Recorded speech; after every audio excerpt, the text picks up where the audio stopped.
You know, Ivan told me he had something special for me today, like maybe a barn find. I'm just kind of looking. Oh, there you are. Yeah, I got an older BMW here.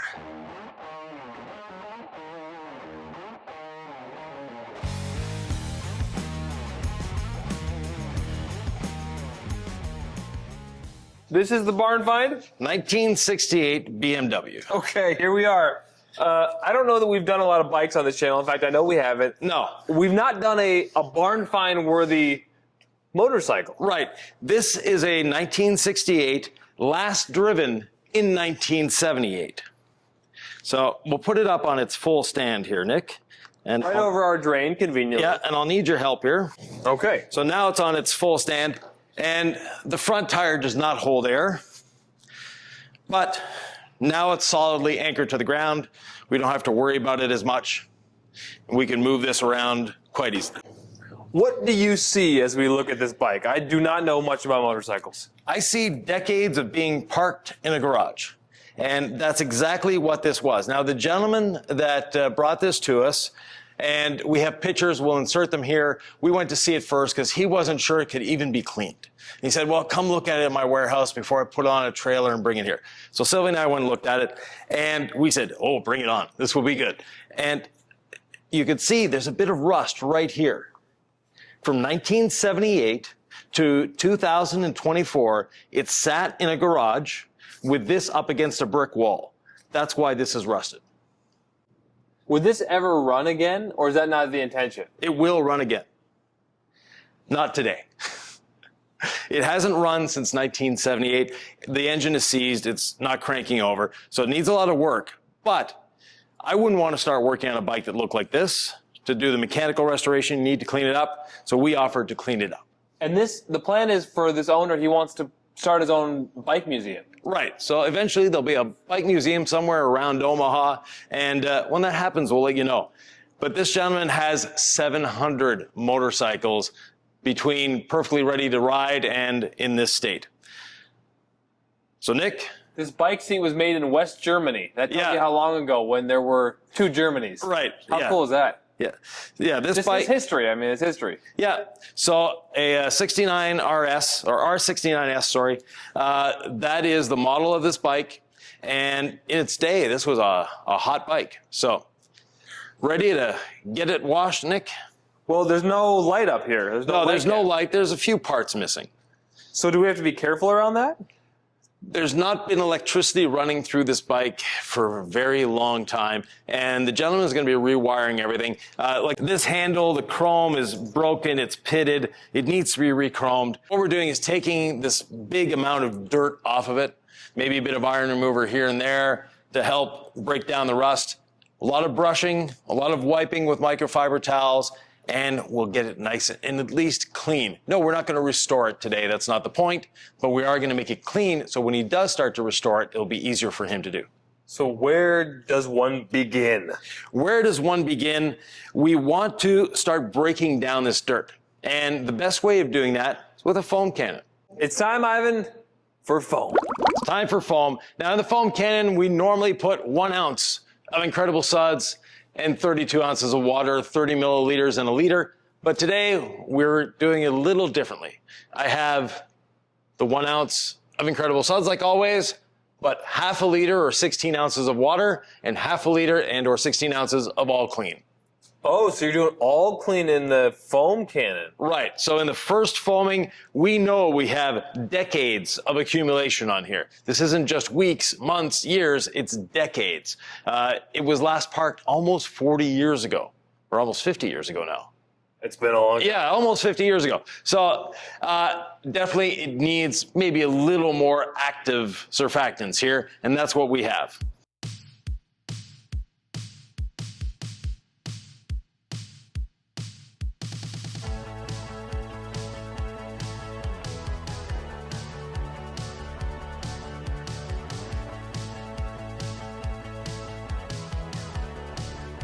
As we mentioned before, everything is getting restored on this, meaning the owner said we could get water anywhere we wanted to.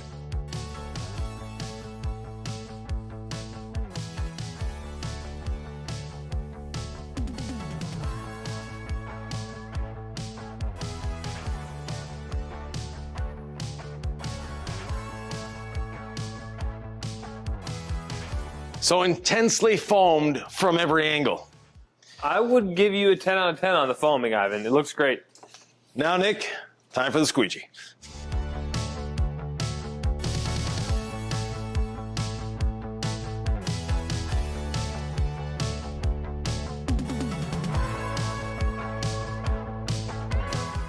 Safety first. Water is slippery enough. Foam is even slipperier.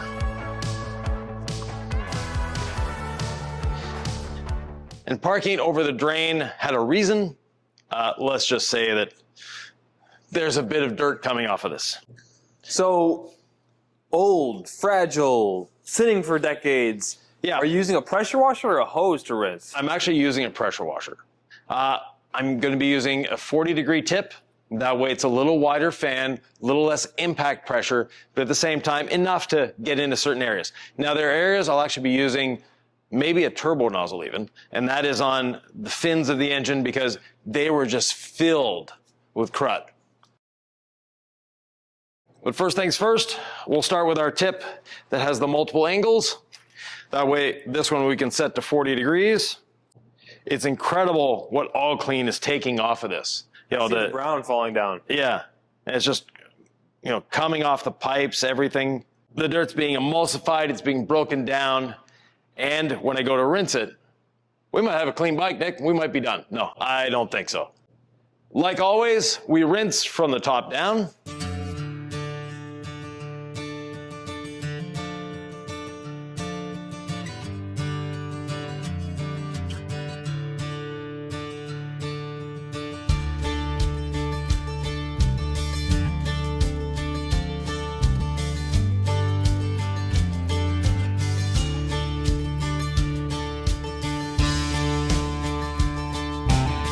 Now from there, I'm actually going to switch to a 0-degree tip. The reason I want the 0 degree, or actually I might go to 15. We'll try 15 first, is the mechanical bits, they can get wet. Actually, a motorcycle drives through the water anyways, but not through high pressure water. Nonetheless, I'm going to do that so I can get all the crud off of the fins of the engine. It is an air-cooled engine.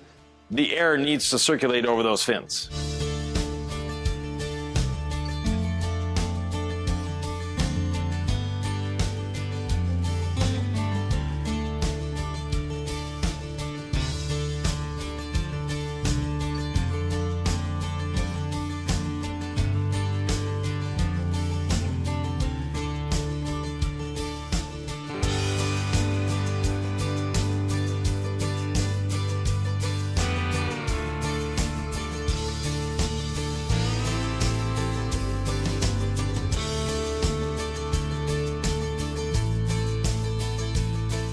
Ivan, I've just been standing back. Yep. Now, the step you've been waiting for, Nick. A bath of iron remover. What can I hit? What should I not hit? I imagine there's a lot of rust here. Everything. Everything? Go for it. Enjoy. Have fun.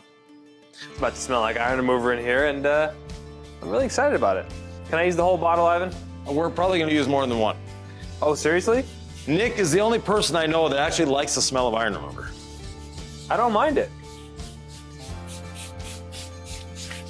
So what's the concept? Why am I using iron remover right now? There's a lot of rust on the surface. We want to start breaking it down. Can this mess anything up? No. Okay, Ivan's not messing around. He's serious about this. When I said an iron remover bath, I meant it. And this will allow our drain to catch up. So we're going to turn a black motorcycle probably a little bit red.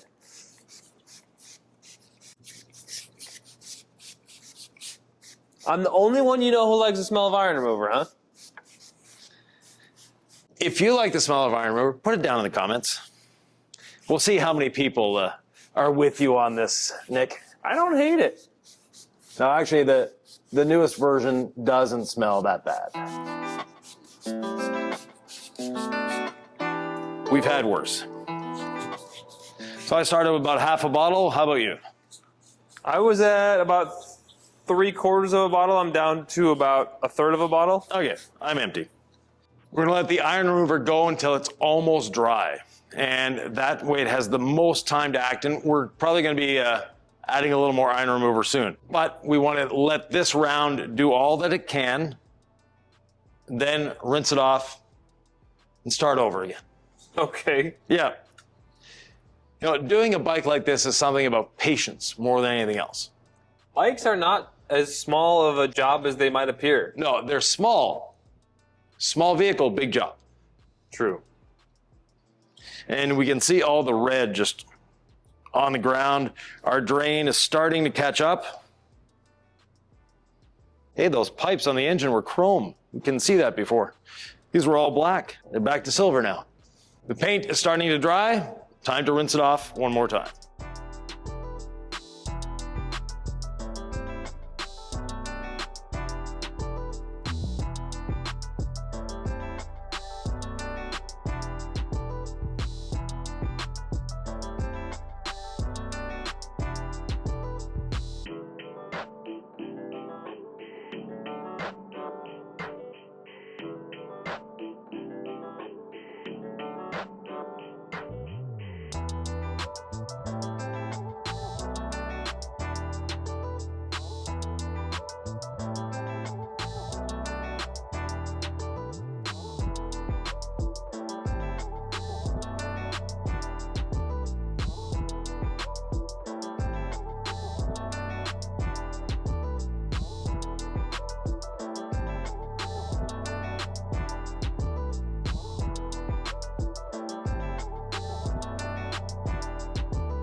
A lot of the components on this bike are aluminum, and we don't want to use any high acid cleaners. We don't want to use anything that's very caustic. Yes, this has a pH around 12, but it's a safe surfactant. It's not something that's very hot. Foam it away, Nick. Yeah, sometimes people get wrapped up in pH, and it's like not all chemicals at a pH of 12 are created equal. No, exactly. By no means. Yeah. So just getting the foam everywhere again? Get it as doused with foam as you so wish.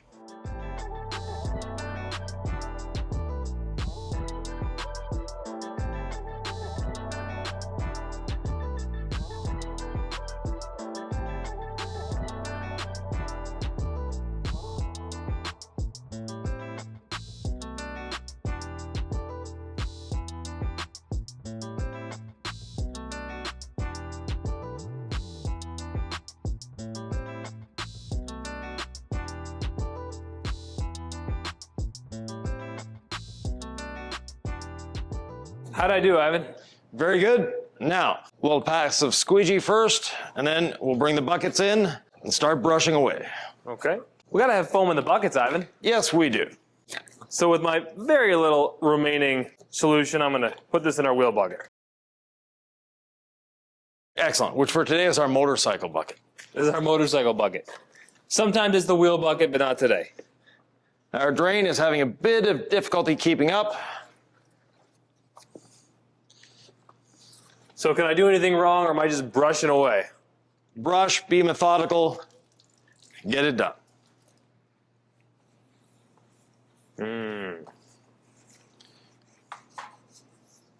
I wonder what stories this seat would tell. No idea. So this bike is local to here. That much we know. And it's had one owner up until it was sold to the museum. So because we foamed and rinsed and foamed and rinsed and foamed, we've put a lot of chemicals, we've done a lot of rinsing. Yeah. There shouldn't be much left on here to agitate. What is left? Actually, there is quite a bit. So it looks like not much, but dirt after it's sat for this amount of time tends to cling, tends to hold on. It's been there for 50 years. It may not want to let go. Oh, yeah. Oh, that's grimy. How do we break this down? Multiple applications? Yeah. So at this point, the name of the game, Nick, is methodical. Like on the wheels, picking a small section, working it, and then in your case, you can actually rotate that wheel. Yeah, that worked nice. So we're using the large brush where we can, and then we'll come back in with a smaller brush after.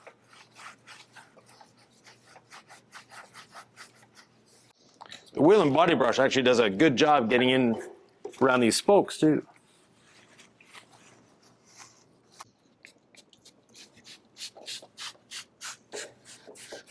Now that I've brushed these rusted spokes, we'll add a little more iron remover, let it dwell.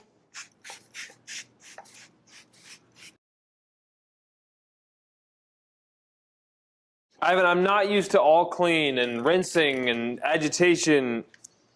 I'm not used to it not working as well as I want, and I'm wondering, does some of this dirt need to be sandblasted? I'm using our wheel brush to agitate this. Yeah, so sandblasting might not be the best thing here, but this is somewhere where dry ice blasting would really come into its own, or vapor blasting. So we might have to suggest that he take it to Brad's Blasting in Council Bluffs. It's what they do is vapor blasting, which is a very different process. Because I don't want to use this brush on the paint. No, but you can use it on the engine. So on the engine, Nick, we're gonna help ourselves out and go a little more concentrated all clean. Okay.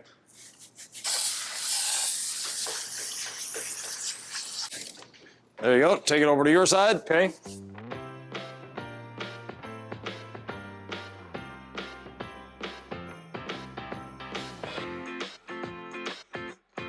So on the engine block, the tire brush is doing a good job.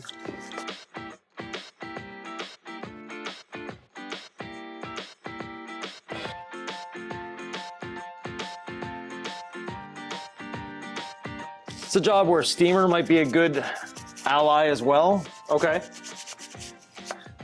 But we'll do what we can with what we've got. You know, with repeated applications of all clean and agitation, it's moving pretty well in a lot of spots. I'm a student of this dirt because it's behaving differently than what I'm used to, I guess. You know, it took 50 years for the dirt to get here. If it takes an hour to get it off, that's not a bad trade-off. Now, we knew going in we wouldn't make this bike new. Would there ever be a time to use all clean at a stronger dilution than 15:1? Not necessarily. That's when we can potentially get into slight damage to the rubber that's still here and the aluminum. You know, when something is too powerful, that's when it starts potentially doing damage. You know, it's working though eventually on some of this, whatever, painted areas. Yeah. Same thing on the exhaust pipe here. I'm starting to see chrome in places that were just black before. Apparently this engine's been leaking for a little while because the exhaust pipe is just covered. And now I see chrome. So this is the chrome, and this is the dirt. And this is the third time or so we've foamed it, but it is moving.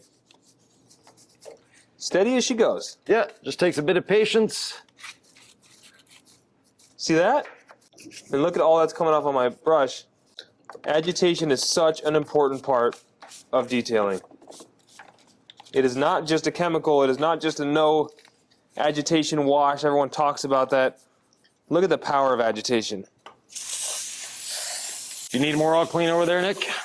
I don't think it would hurt a dang thing to just keep dousing it and letting it dwell. You know, I often bring up the pillars of cleaning and One of them is agitation, one of them is dwell time. Yeah, there you go. The only thing we don't have here is like heat, you know, but if we had steam, that would be real helpful. And then of course it's what chemical you're going to use, but agitation and dwell time.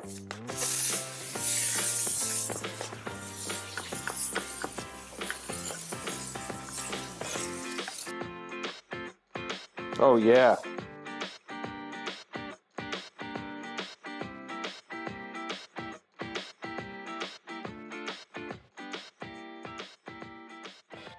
It's fun, Nick. We're starting to break through. We're starting to see things move. And the longer we let it dwell, the easier things are moving. Nick, I think it's time to rinse again. Just to see where we're at? To see where we're at, and we have some of the chemicals drying on the surface. Okay, we don't want that. So we'll get in where we can here. Some of the stuff on the paint is like, I don't know, is that the dirt? No, that's rust. Like this is rust right here? Feels like it's above surface. Oh, concrete. Let's give it a quick rinse.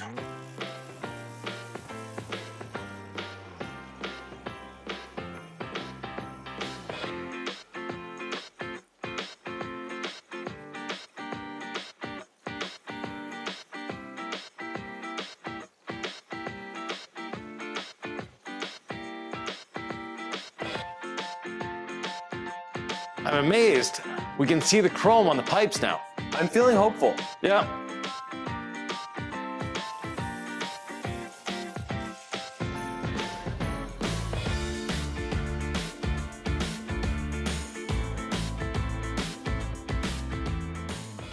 It's wild. Before we did all this, I had no idea what we were up against, but it looks like we've seen some cement plastered to the paint. Yep. Which that's a little scary to me. But we're also seeing the chrome coming back using a turbo nozzle, which seems a little dangerous. Can you talk about what you're doing here? So yeah, the turbo nozzle is, let's say, a little extreme, but we know this bike is going to be repainted.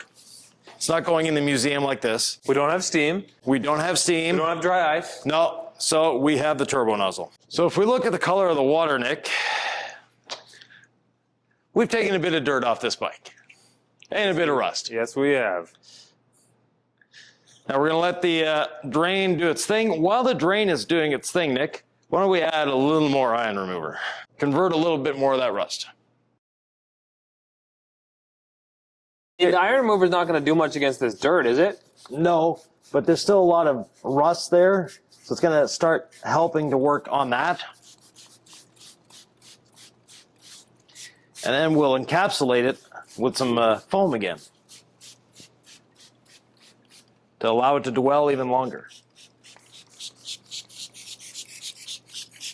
Yeah, the iron remover on dirt, it's not well, there are a bit of surfactants in here, but it's not something that's going to remove dirt. But it will help removing that rust. And now that we have more dirt off, the iron remover is actually reacting more.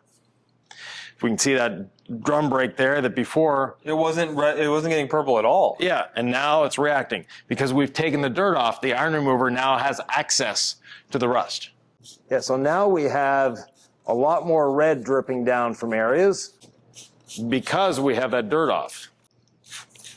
I said I like the smell of iron remover, but now I'm like, you're over it? I think I'm over it. Okay, that's a really purple brake disc. Now to help this here, I've got some 4/0 steel wool. And that is going to help break down the chrome. You wouldn't use this on paint. It's going to help break down these rust deposits on the chrome. So if we look at the back of this mirror here,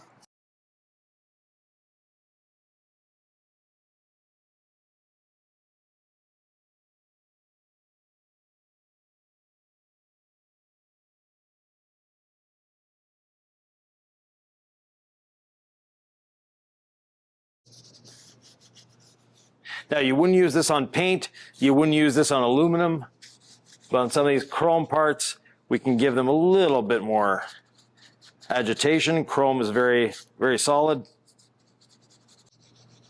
little handlebar supports. So you can see with just a little bit of agitation how much we're getting off. Once again, we're not going to make this bike new today. That's not the goal. Our goal is to get as much of the dirt off as we can, so when they take it apart for restoration, they're not getting dirty. They're not getting all, full of dirt and grease and grunge. That's what we're doing. They might be pleasantly surprised, actually, at how clean it is. Do you want me to encapsulate some of this iron remover in some all clean? Was that part of the idea? That would be a great idea, Nick. Foam cannon or IK? Use the IK. All right. Tell me where to spray so I don't get you. Well, let me move away from this pipe in a second here. The steel wool is doing a great job on this exhaust pipe, so while I've got it in hand. That might be the most rewarding transformation I'm seeing so far are these exhaust pipes. Yeah. Because they were caked in that stubborn mud, too. They sure were. This is what I'm the most frustrated with right now, Ivan, this is the engine. Yeah, that's the transmission case, and yes. Anything silver, it's this stubborn dirt, which you can see at the end of the IK foamer. It's, this is what I still know that time and hard work will get, but it's not going as fast as I want it to. Yeah, that's cast aluminum, so the iron remover doesn't do anything on that, really. No. And it just takes a lot of time and a lot of scrubbing there, and that's beyond the scope of what we're doing. That is somewhere where we can definitely take advantage of dry ice blasting, a steamer, something like that that has a little more agitation. It's pretty cool watching you turn everything purple. Well, that's some nice colors up there, Ivan. Yeah. I didn't think it was going to start to get more visually interesting this far into the detail. I thought it would be that first foam rinse, whatever, but actually some of the magic is unfolding right now. Yeah, the longer we have dwell time, the more repetitions we get in, the better it will get. We have to remember, like I said, this is 50-year-old dirt, Nick. If I hadn't taken my shower for 50 years, I might stink and I might be a little crusty. Listen, I have to see this stuff in person to learn. Yeah. That's just how it works for me. Right. So I'm learning in real time. I'm watching it. I've never done a bike like this. Yeah. So I'm agreeing with you, but I'm having to see it to believe it, right? And I'm now seeing it. So speaking of transformation, Okay. do all the chrome bits on your side. And again, what am I holding here? Your 4/0 steel wool. This chrome? That's aluminum. Aluminum. Would you not do this? You can. Okay. And so 4/0 steel wool? Yeah. That's 4 zeros? 4 zeros. Okay. If you want to find it, where do you get it? Any home store. Got it. So like Ace Hardware. Yeah. That's So all right. this is chrome. Okay. And am I using a lot of this as lube or just kind of feeling my way through it? Okay. Can I mess anything up here? No. And you can do the wheel as well if you'd like. Am I almost like thinking about it like the decon towel, like go until it's smooth, or am I just doing this a few You times? won't be able to get it smooth because of all the everything that's on there. Because when over here? Yeah. yeah, But not on the paint. not on the paint. Got it. So just be real careful. I won't be able to get it fully smooth because The rust is bubbled. It's literally lifted the chrome off of the metal. So those are like scars. okay. But What about this? that's aluminum. You can do the wheel itself. Oh, really? Yeah. And again, there's no limit on the iron remover. Ivan's giving me free reign, so just have fun, Nick. Okay, great. Spraying it everywhere. Look at the purple. Yeah, and you'll Look feel at it. this. Yeah. And what am I feeling? Well, you'll feel it on the wheel. You'll probably feel it getting a little smoother. Yeah. This is purple. This is rewarding. This is transformation. Yep. Let's go.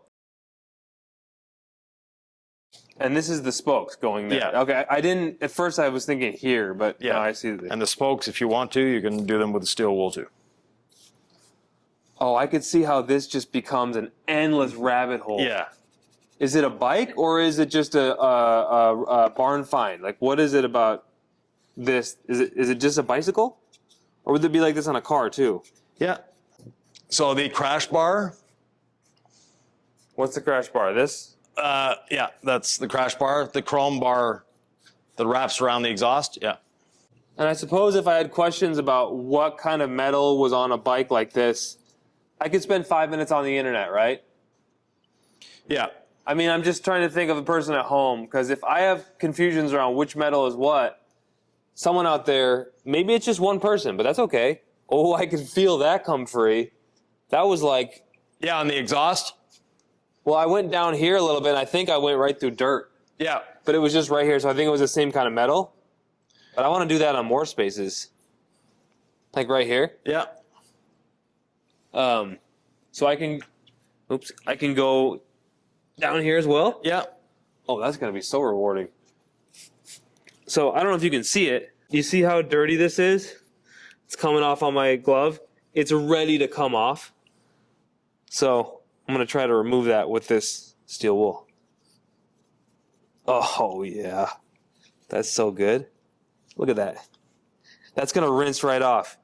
Leave it red. Okay. It'll work even better. Great. Yeah, no, but it's purple and brown, so it gets muddy.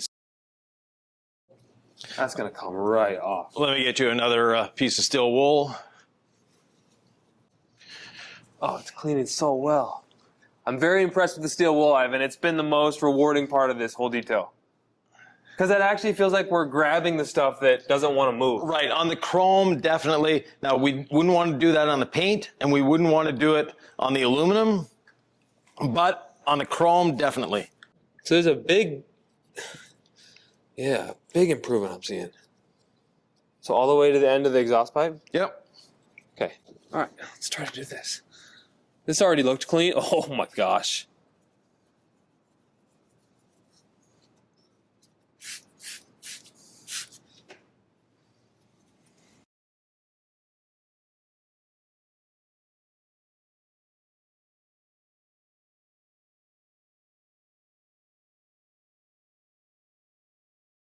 And before you do this, always start on a small section that may be inconspicuous, like the underside of the exhaust pipe, to make sure that it is chrome and that you're not going to rub the chrome off with the steel wool. With 4/0 steel wool, it's highly unlikely you're going to rub anything off other than the dirt, but just to be safe.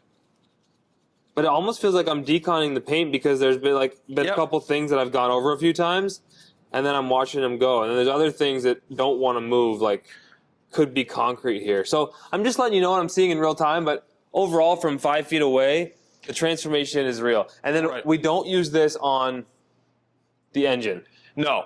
So the engine, that's something, we've gotten it pretty much as clean as we can get. We're going to douse it one more time with all clean everywhere, rinse it off, and then we're done. And then we're done? Yep. I mean, I know I could get at that if I spent all day here. Right, but we're not going to spend all day here. So, Nick, give it a quick rinse.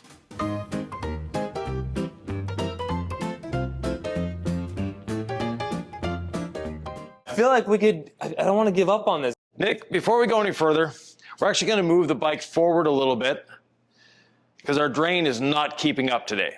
We just washed a really muddy side-by-side, and I think we're going to have to clean out our triple trap. That being said, we'll move it just forward a couple feet, readjust the camera, and then we'll finish off the detail. As the drain is trying to catch up, we will do two things. We're going to do another round of iron remover. Yeah, I'm feeling more motivated to work now that I'm not in a lake of iron remover. And then encapsulate it with the all clean and let that work. Let it do its magic. When the all clean is almost dissipated, that's when we'll start brushing again, do our final round of what we can brush. And then from there, we'll be good to go. Is that why we put all clean after iron remover sometimes, to let the iron remover dwell longer? Right.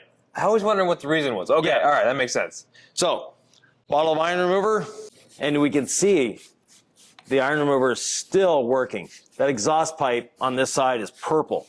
The wheels are getting way more purple this round. Yeah. Because every time we do this, we're dislodging more dirt. And the more dirt we dislodge, the more access the iron remover has to the rust. Is your secret personality actually someone who loves using product, and that's why you want to do this video? No. So you could let that part of you just go free? No. No? But there are times when you need to, and this is one of them. What's your general philosophy on product usage? Less is more, but sometimes more is needed.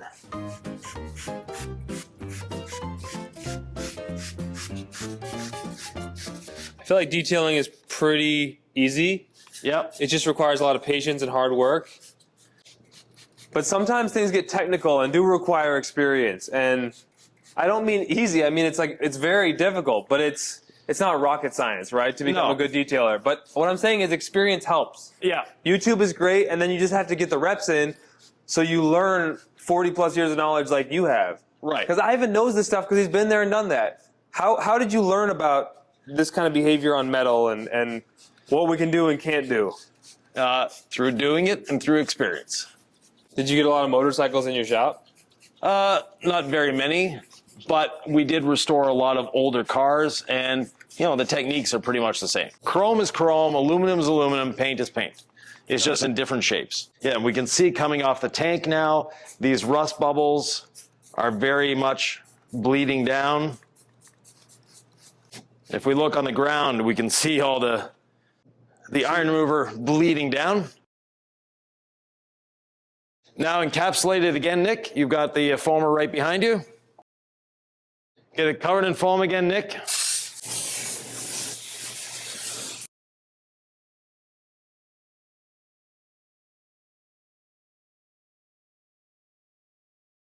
So we ran out of foam in the 1 IK.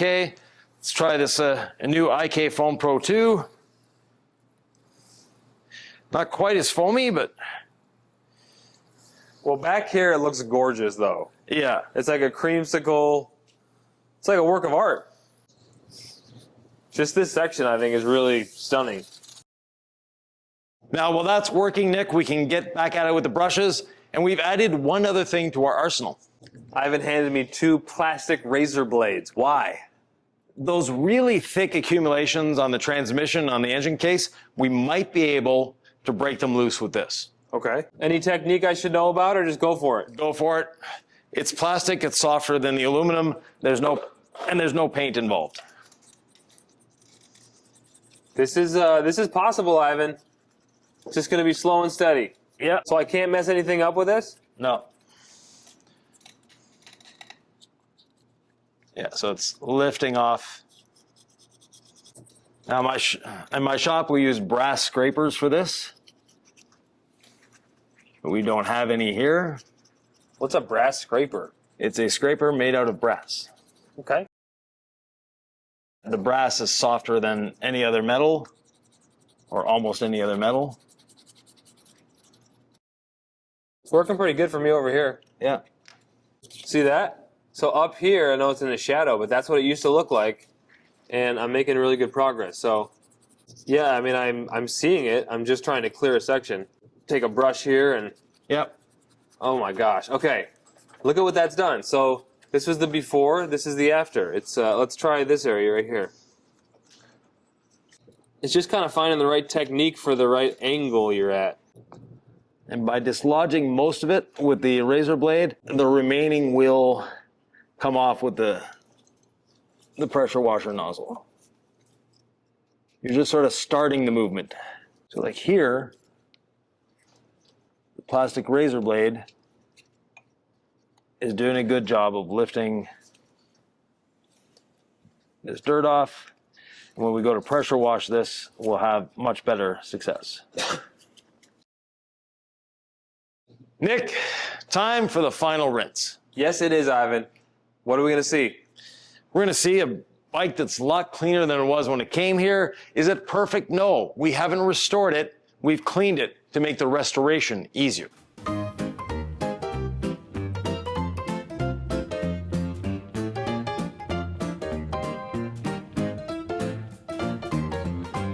So, Ivan, what did we learn here today? Because I'm looking at wheels and these exhaust tips, and I'm thinking they are sparkling now. Right. We've done a great improvement on this bike. Have we made it new? No. Could we have made it new? No. This isn't the scope of detailing. That's the scope of restoration. But we've made the restoration person's job a lot easier. They're not having to dig through dirt to find a bolt. We found all the bolts for them. The steel wool was a game changer. Right? Having a steamer, I mean, dry ice seems like it's so much money. I've had a steamer as a professional detailer before. Yes. They're great. I might get another one. Like, I think they're very useful to have in a pinch. They can save the day. So we missed out on the steamer here. I think it would have gotten into a few more nooks and crannies. It would have satisfied me, not the customer, right? Right, But yeah. that's the kind of detailer I am. I'm just real passionate. Yeah. We could have spent another 12 hours easy on this. Exactly. Right? I mean, like, we could have gotten into every little nook and cranny. Oh, yes. Decades of dirt. Yeah, and we could have taken the bike apart and done all sorts of things. We have to remember the engine is seized. The transmission is seized. This bike hasn't moved in 50 years almost. That being said, if you intend to drive it after doing a cleaning like this, probably not the best thing to do, because I'm guaranteeing you we got water in the engine. I'm guaranteeing you we got water in the transmission because the seals were gone anyways. In the brakes, etc. Using a 0-degree nozzle or a turbo nozzle on a bike, not the smartest idea. But we know this bike is destined to be exploded into all its pieces, cleaned, refurbished, and put back together. In that case, we sort of had carte blanche to do it. I think it's really important to know your mission, know the parameters, and work within that. Yes. Because we get so fixated on, I'm going to do 100% detail every time. Yeah. And we lose sight of what is the actual expectation. Right. The expectation of this customer, we've exceeded their expectation. I can tell you that already. They didn't think it could be cleaned. And that's the thing is I've had to detail with you so many times to realize what makes customers happy. Why are they smiling every time when we do a 1-step polish instead of a 3-step polish that I used to do? Customers are stoked on these results. So seeing you translate that into the real world for me is like, the customer is going to be blown away. Right. So if you find an old BMW in a barn somewhere, you know that you can clean it. It doesn't take a lot of specialized equipment. We did this with basically a pressure washer and some chemicals and a few brushes. So with that, Nick, is there another video on a pretty big transformation they should watch? Yeah, I think there was a barn find on the channel. There was. And it's not real. But anyways, it's a 3-part series. You'll love it. It's right here.